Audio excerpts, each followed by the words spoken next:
मेरे प्यारे देशवासियों, देश के 77वें स्वतंत्रता दिवस पर आप सभी को मेरी हार्दिक बधाई। ये दिन हम सब के लिए गौरवपूर्ण और पावन है। चारों ओर उत्सव का वातावरण देखकर मुझे बहुत प्रसन्नता हो रही है। ये प्रसन्नता और गौरव की बात है कि कस्बों और गांव में यानी देश में हर जगह बच्चे, युवा और बुजुर्ग सभी उत्साह के साथ स्वतंत्रता दिवस के पर्व को मनाने की तैयारी कर रहे हैं। हमारे देशवासी बड़े उत्साह के साथ आज़ादी का अमृत महोत्सव मना रहे हैं। स्वाधीनता दिवस का उत्सव मुझे मेरे बचपन के दिनों की याद भी दिलाता है। अपने गांव के स्कूल में स्वतंत्रता दिवस समारोह में भाग लेने की हमारी खुशी रोके नहीं रुकती थी। जब त्रिरंगा फहराया जाता था तो हमें लगता था जैसे हमारी शरीर में बिजली सी दौड़ गई हो। देशभक्ति के गौरव से भरे हुए हृदय के साथ हम सब राष्ट्रीय ध्वज को सलामी देते थे तथा राष्ट्रगान गाते थे। मिठाइयाँ बांटी जाती थी और देशभक्ति के गीत गाए जाते थे जो कई दिनों तक हमारी मन में गूंजते रहते थे। ये मेरा सौभाग्य रहा है कि जब मैं स्कूल में शिक्षक बनी तो मुझे उन अनुभवों को फिर से जीने का अवसर प्राप्त हुआ। जब हम बड़े होते हैं तो हम अपने खुशी को बच्चों की तरह व्यक्त नहीं कर पाते, लेकिन मुझे विश्वास है कि राष्ट्रीय पर्व से जुड़े देशभक्ति की गहरी भावना में तनिक भी कमी नहीं आती है। स्वतंत्रता दिवस हमें ये याद दिलाता है कि हम केवल एक व्यक्ति ही नहीं है, बल्कि हम एक ऐसे महान जन समुदाय का हिस्सा है जो अपनी तरह का सबसे बड़ा और जीवंत समुदाय है। ये विश्व के सबसे बड़े लोकतंत्र के नागरिकों का समुदाय है। जब हम स्वतंत्रता दिवस समारोह मनाते हैं तो वास्तव में हम एक महान लोकतंत्र के नागरिक होने का उत्सव भी मनाते हैं। हमें हर एक की अलग अलग पहचान है। जाति, पंथ, भाषा और क्षेत्र के अलावा हमारी अपने परिवार और कार्य क्षेत्र से जुड़े पहचान भी होती है, लेकिन हमारी एक पहचान ऐसे है जो इन सब से ऊपर है और हमारी वो पहचान है भारत का नागरिक होना। हम सभी समान रूप से इस महान देश के नागरिक हैं। हम सबको समान अवसर और अधिकार उपलब्ध है तथा हमारे कर्तव्य भी समान है। लेकिन ऐसा हमेशा नहीं था। भारत लोकतंत्र की जननी है और प्राचीन काल में भी हमारे यहाँ जमीनी स्तर पर लोकतांत्रिक संस्थाएं विद्यमान थी, किंतु लंबे समय तक चले उपनिवेशिक शासन ने उन लोकतांत्रिक संस्थाओं को मिटा दिया था। 15 अगस्त 1947 के दिन देश ने एक नया सपेरा देखा। उस दिन हमने विदेशी शासन से तो आज़ादी हासिल की है, हमने अपनी नियति का निर्माण करने की स्वतंत्रता भी प्राप्त की। हमारी स्वाधीनता के साथ विदेशी शासकों द्वारा उपनिवेशों को छोड़ने का दौर शुरू हुआ और उपनिवेशवाद समाप्त होने लगा। हमारे द्वारा स्वाधीनता के लक्ष्य को प्राप्त करना तो महत्वपूर्ण था ही, लेकिन उससे भी अधिक उल्लेखनीय है हमारे स्वाधीनता संग्राम का अनोखा तरीका। महात्मा गांधी तथा अनेक असाधारण एवं दूरदर्शी विभूतियों के नेतृत्व में हमारा राष्ट्रीय आंदोलन अद्वितीय आदर्श से अनुप्राणित था। गांधी जी तथा अन्य महानायकों ने भारत की आत्मा को फिर से जगाया और हमारी महान सभ्यता के मूल्यों का जन जन में संचार किया। भारत के ज्वलंत उदाहरण का अनुसरण करते हुए हमारे स्वाधीनता संग्राम की आधारशिला सत्य और अहिंसा को पूरी दुनिया के अनेक राजनीतिक संघर्षों में सफलतापूर्वक अपनाया गया है।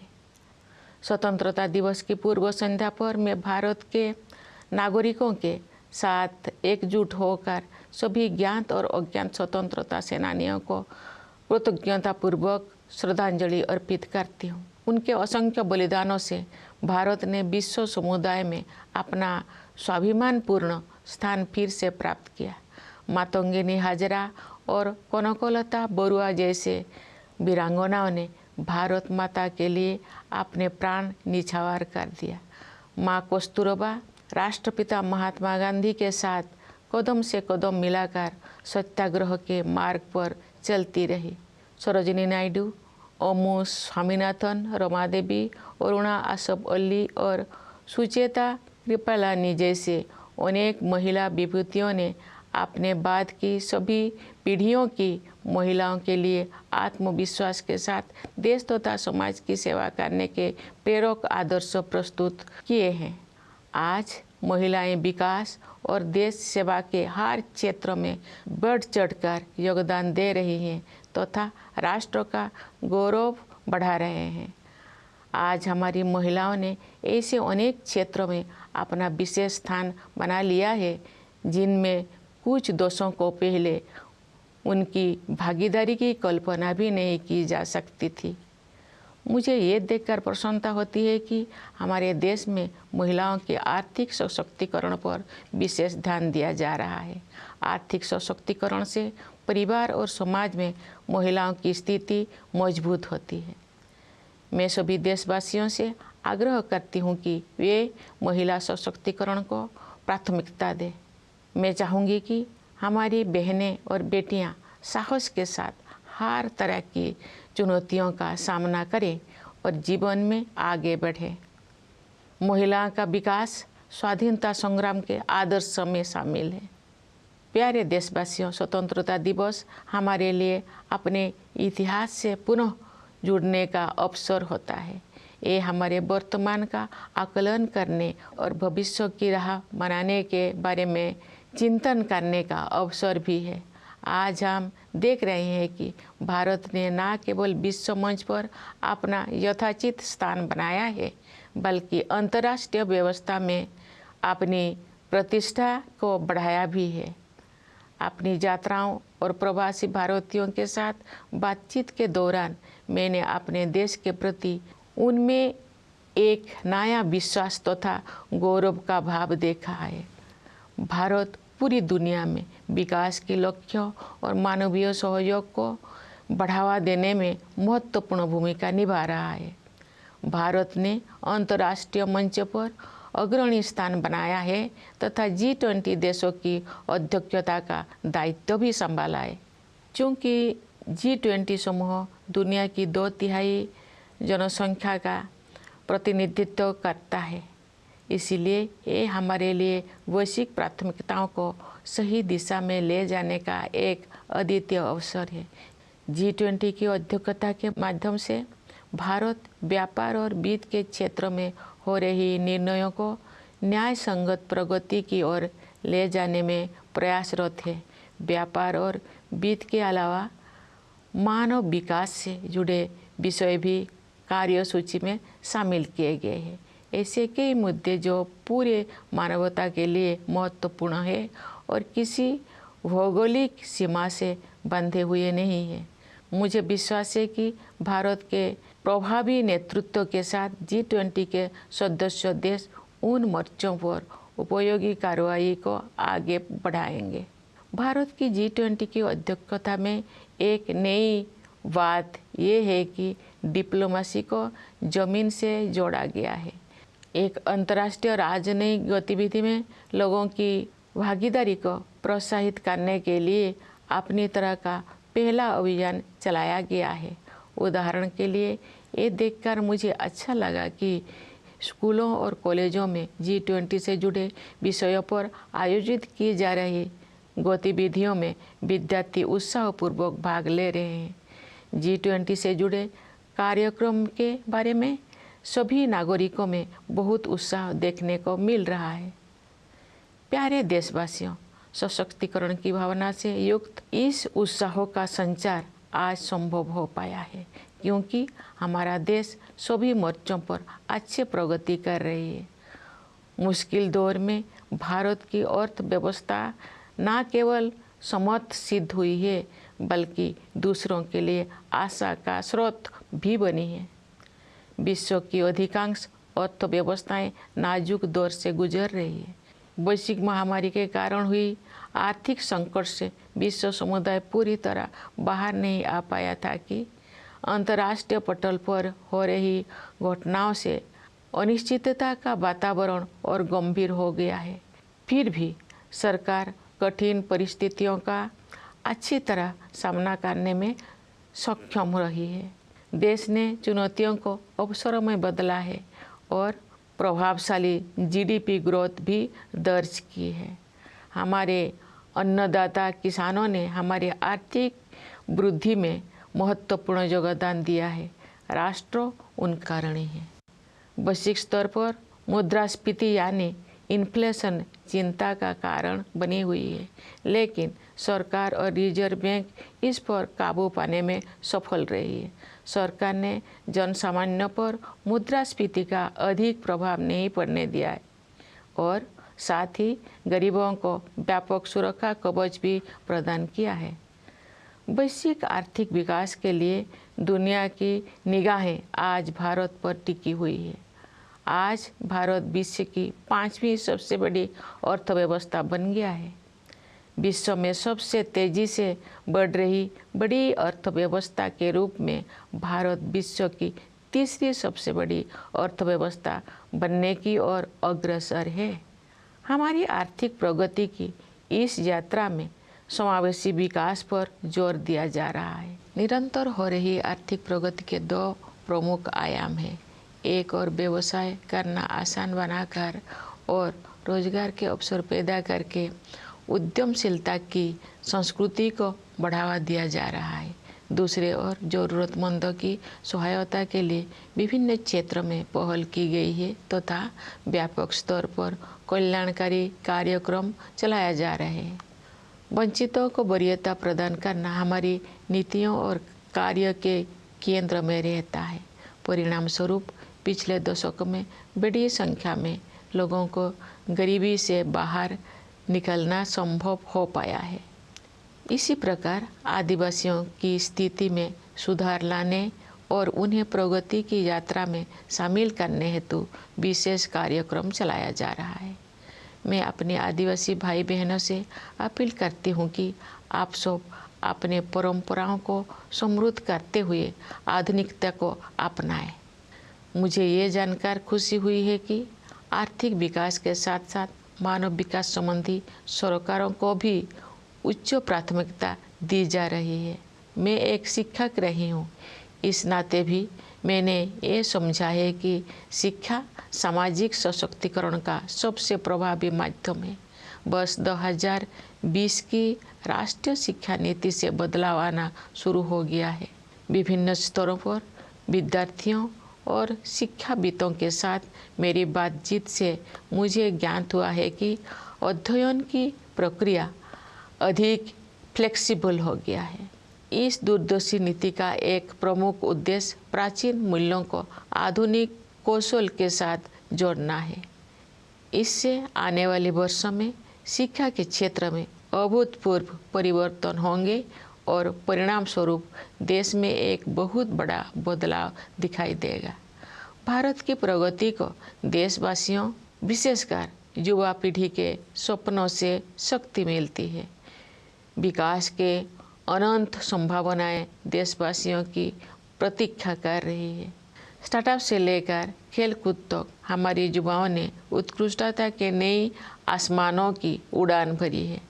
आज के नई भारत की महत्वाकांक्षाओं के नई क्षितिज असीम है। भारतीय अंतरिक्ष अनुसंधान संगठन नई ऊंचाई को छू रहा है और उत्कृष्टता के नई आयाम स्थापित कर रहा है। इस वर्ष इसरो ने चंद्रयान-3 लॉन्च किया है, जो चंद्रमा की कक्षा में प्रवेश कर चुका है और कार्यक्रम के अनुसार उसका विक्रम नामक लैंडर तथा प्रज्ञान नामक रोवर अगले कुछ ही दिनों में चंद्रमा पर उतरेगा। हम सभी के लिए वो गौरव का क्षण होगा और मुझे भी उस पल का इंतजार है। चंद्रमा का अभियान अंतरिक्ष के हमारे भावी कार्यक्रम के लिए केवल एक सीढ़ी है। हमें बहुत आगे जाना है। अंतरिक्ष अभियान में ही नहीं बल्कि धरती पर भी हमारे वैज्ञानिक और टेक्नोलॉजिस्ट देश का नाम रोशन कर रहे हैं। अनुसंधान, नवाचार तथा उद्यमशीलता को बढ़ावा देने के लिए अगले 5 वर्षों में 50,000 करोड़ रुपये की राशि के साथ सरकार द्वारा अनुसंधान नेशनल रिसर्च फाउंडेशन स्थापित किया जा रहा है। ये फाउंडेशन हमारी कॉलेजों, विश्वविद्यालयों और अनुसंधान केंद्रों में रिसर्च एवं डेवलपमेंट को आधार प्रदान करेगा, उन्हें विकसित करेगा तथा आगे ले जाएगा। प्यारे देशवासियों, ज्ञान विज्ञान में उत्कृष्टता प्राप्त करना ही हमारा लक्ष्य नहीं है, बल्कि हमारे लिए ये मानवता के विकास के साधन है। एक क्षेत्र जिस पर पूरे विश्व के वैज्ञानिकों और नीति निर्माताओं को और अधिक तत्परता से ध्यान देना चाहिए वो है जलवायु परिवर्तन। हाल के वर्षों में बड़ी संख्या में एक्सट्रीम वेदर इवेंट्स हुई है। देश के कुछ हिस्सों में असाधारण बाढ़ का सामना करना पड़ा है, कुछ स्थान सूखे की मार झेलते हैं। इन सब का एक प्रमुख कारण ग्लोबल वार्मिंग को भी माना जाता है। अतः पर्यावरण के हित में स्थानीय, राष्ट्रीय तथा वैश्विक स्तर पर प्रयास करना अनिवार्य है। इस संदर्भ में ये उल्लेखनीय है कि रिन्यूएबल एनर्जी के क्षेत्र में हमने अभूतपूर्व लक्ष्यों को प्राप्त किया है। अंतर्राष्ट्रीय सौर ऊर्जा अभियान को भारत ने नेतृत्व प्रदान किया है। अंतर्राष्ट्रीय प्रतिबद्धताओं को पूरा करने में हमारा देश अग्रणी भूमिका निभा रहा है। विश्व समुदाय को हमने लाइफस्टाइल फॉर एनवायरनमेंट का मंत्र दिया है। प्यारे देशवासियों, असामान्य मौसम की घटनाएं सभी पर असर डालती है, लेकिन गरीब और वंचित वर्गों के लोगों पर उनका और अधिक प्रभाव पड़ता है।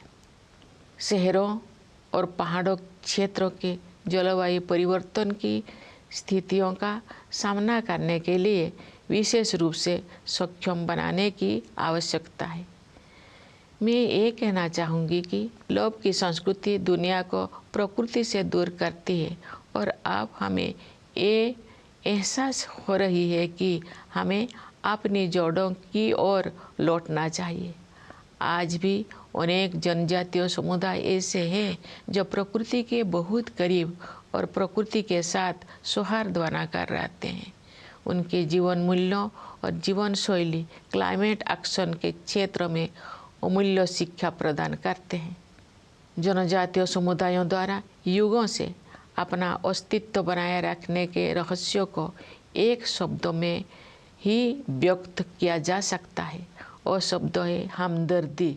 जनजातीय समुदाय के लोग प्रकृति को माता समझते हैं तथा उसकी सभी संतानों अर्थात वनस्पतियों और जीव जंतुओं के प्रति सहानुभूति रखते हैं।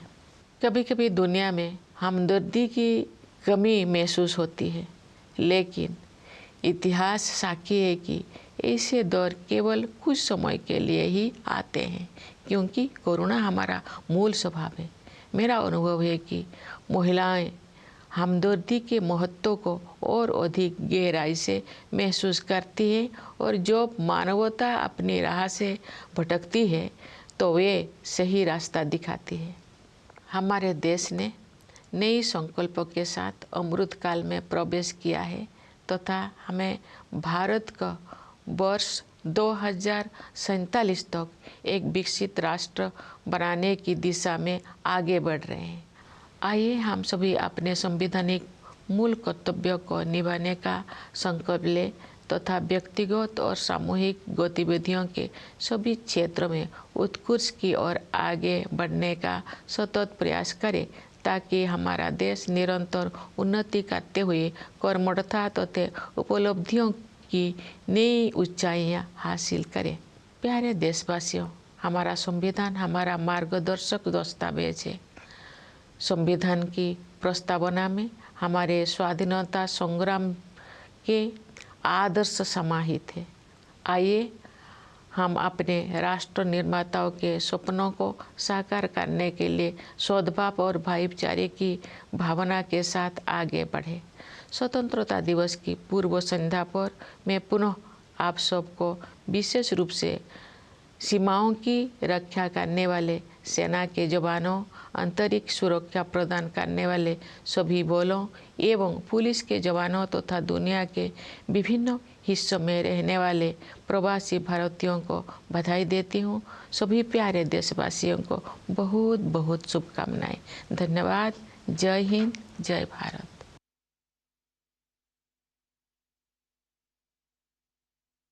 My dear fellow citizens, my heartiest greetings to all of you on our 77th Independence Day. It is a glorious and auspicious occasion for all of us. I am overjoyed to see that festivity is in the air. It is a matter of delight as well as pride for us to see how everyone, children, youth, and the elderly in cities and villages everywhere in India are excited and preparing to celebrate this festival of our freedom. The people have been celebrating Azadi Ka Amrit Mahotsav with great enthusiasm. Independence Day celebrations also remind me of my childhood days. We could not contain our excitement of participating in the Independence Day celebrations in our village school. When the tricolor was hosted, we felt an electrifying energy pass through us. With our hearts full of patriotic pride, we salute the national flag and sang the national anthem. Sweets were distributed and patriotic songs were sung, which kept playing in our minds for many days. I was fortunate in having an opportunity to relive these experiences when I became a school teacher. When we grow up, we may not remain as expressive of our joy as children are, but I am sure that the intensity of the patriotic feelings associated with the celebration of national festival is not diminished at all.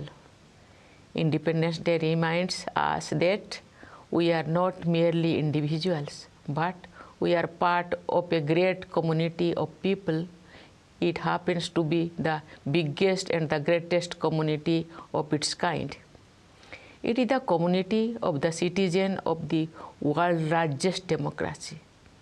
What we celebrate on Independence Day is the fact that we are part of a great democracy. Each of us has many identities, apart from caste, creed, language, and region. We are also identified with our families and professions. But there is one identity that is above all. That is our identity as citizens of India. Each one of us is an equal citizen. Each one of us has an equal opportunity, equal rights, and equal duties in this land. But it was not always so. India is the mother of democracy, and since ancient times, we had democratic institutions functioning at the grassroots. But long years of colonial rule wiped them out. On 15th August 1947, the nation woke up to a new dawn. We not only own freedom from foreign rule, but also the freedom to rewrite our destiny. With our independence began the era of foreign rulers, withdrawing from many colonies, and colonialism drew close to its end. What is special about our freedom struggle is not only the fact that its objective was achieved, but also how it was fought. Under the leadership of Mahatma Gandhi and a galaxy of extraordinary visionary leaders, our national movement was animated by a unique set of ideals. Gandhiji and others rekindled the soul of India and helped the nation rediscover its civilizational values. Following India's shining example, truth and non-violence, the cornerstone of our resistance, has been successfully employed in many political struggles around the world. On the eve of Independence Day, I join my fellow citizens in paying grateful tribute to the known and unknown freedom fighters whose sacrifices have made it possible for India to regain its rightful place in the Committee of Nations. Great women freedom fighters like Matangini Hajra and Kanakolata Borua laid down their lives for Bharat Mata. Ma Kasturba matched the father of the nation, Mahatma Gandhi, every step of the way on the difficult path of Satyagraha. Many great women leaders like Sarojini Naidu, Amu Swaminathan, Rama Devi, Aruna Asaballi, and Sucheta Kripalani had set inspiring ideals for all future generations of women to serve the nation and the society with self-confidence. Today, women are contributing extensively in every field of development and service to the country and are enhancing the nation's pride. Today, our women have made their special place in many such fields in which their participation was unimaginable a few decades ago. I am happy to note that the economic empowerment of women is being given special focus in our country. Economic empowerment strengthens the position of women in the family and society. I urge all fellow citizens to give priority to women empowerment. I would like our sisters and daughters to overcome challenges with courage and move ahead in life. Development of women was among the ideals of our freedom struggle. Dear citizens, Independence Day is an occasion to reconnect with our history. It is also an occasion to assess our present and reflect about our way forward. Looking at the present, we see that India has not only regained its rightful place on the world stage, but it has also enhanced its standing in the international order. During my visits and interactions with the members of the Indian diaspora, I have observed a new confidence in the India story. India is playing a crucial role in promoting developmental and humanitarian goals around the world. It has also assumed leadership of international forums, especially the presidency of G20. As the G20 represents 2/3 of the world population, this is a unique opportunity to help shape global discourse in the right direction. With the G20 presidency, India can nudge decision-making in trade and finance towards equitable progress. Beyond trade and finance, matters of human development too are on the agenda. There are many global issues that concern all humanity and are not limited by geographical boundaries. I am confident that with India's proven leadership in dealing with global issues, member nations will be able to advance effective action on these fronts. What is notable in India's presidency of G20 is the way this diplomatic activity has been taken to the grassroots. There has been a first of its kind campaign to encourage people's participation. It is delightful to see, for example, students enthusiastically participating in diverse contexts organized in schools and colleges touching upon the themes of G20. All the citizens are enthusiastic about events related to G20. Dear fellow citizens, this enthusiasm, along with a sense of empowerment, is possible because the nation has been taking great strides on all fronts. India's economy has proven to be not only resilient during turbulent times, but is also a beacon of hope for others. The world economy is passing through a delicate stage as the pandemic has been followed by international events that have added to the air of uncertainty.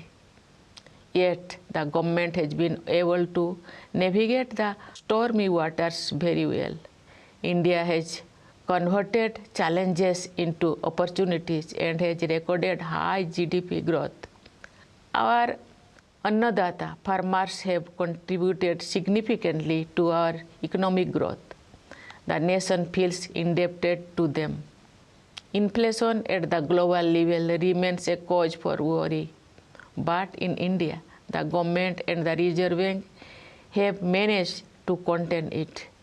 The government has succeeded in protecting the common people from high inflation, while also providing a more extensive security cover to the poor. The world looks up to India for global economic growth. The continued economic progress is driven by a two-pronged strategy.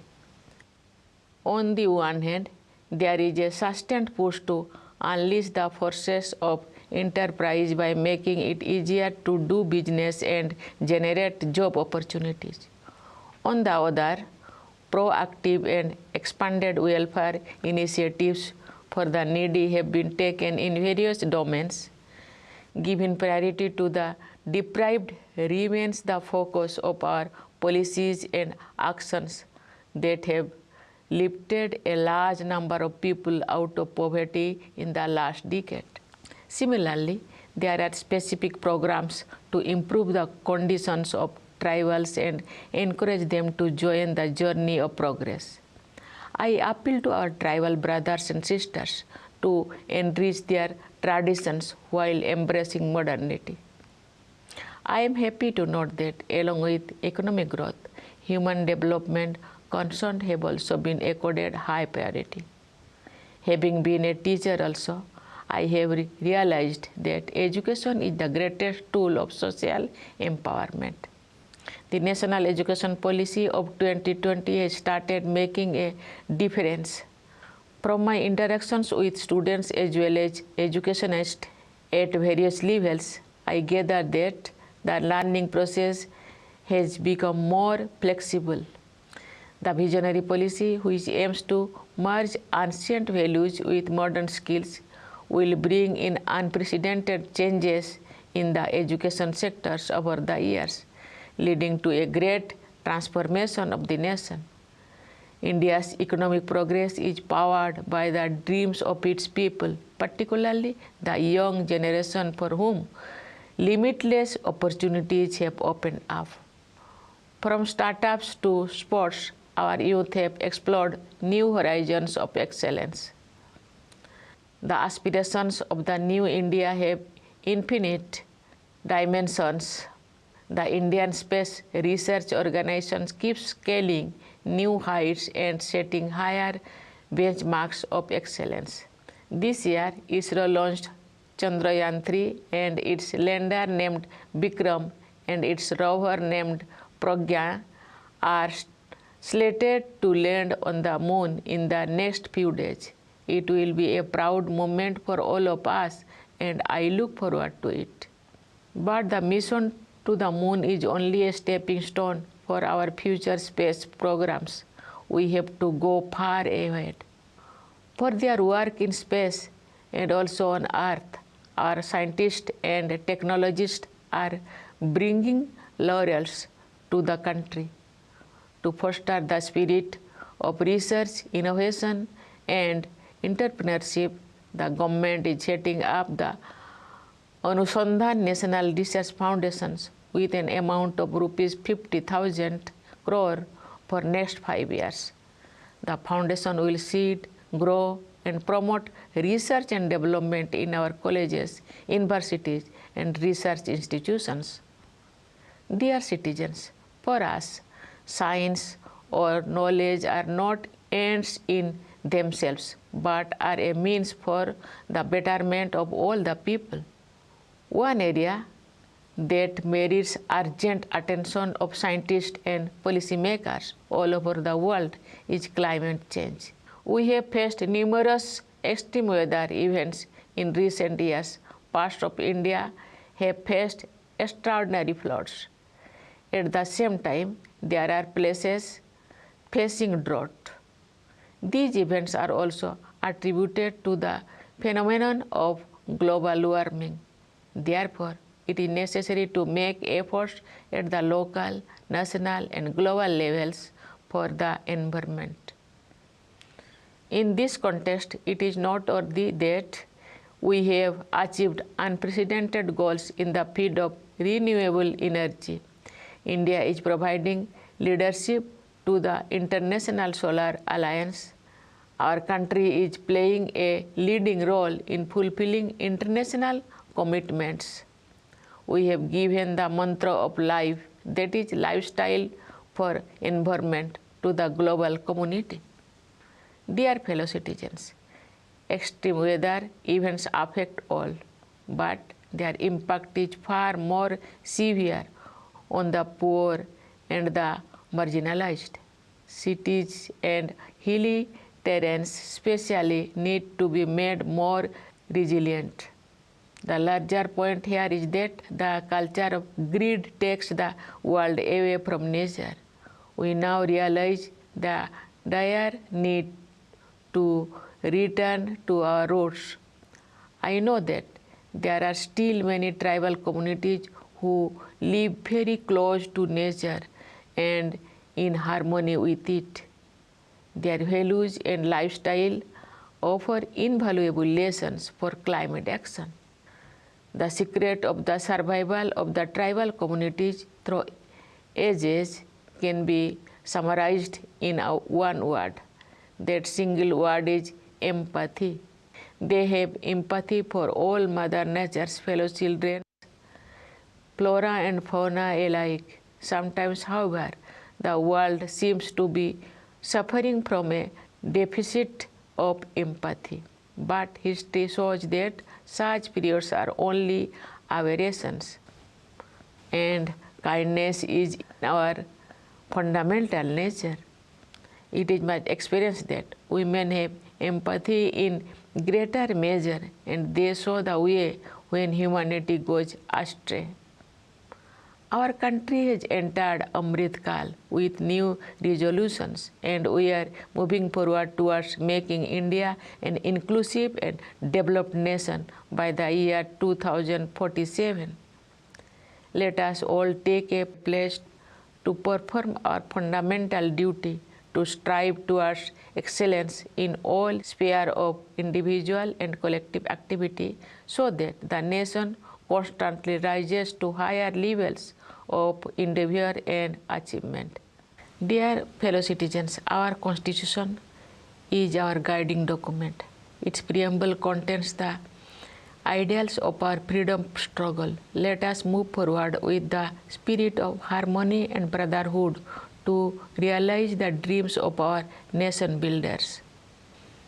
On the eve of Independence Day, I once again extend my greetings to you all, especially to our soldiers guarding the borders, jawans of the forces, and the police providing internal security, and to the members of our diaspora living in every part of the world. I convey my best wishes to you all. Thank you. Jai Hind, Jai Bharat.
आप देख रहे हैं DD national, देश का पहला channel, देश का अपना चैनल। तिरंगा है हमारी आन बान।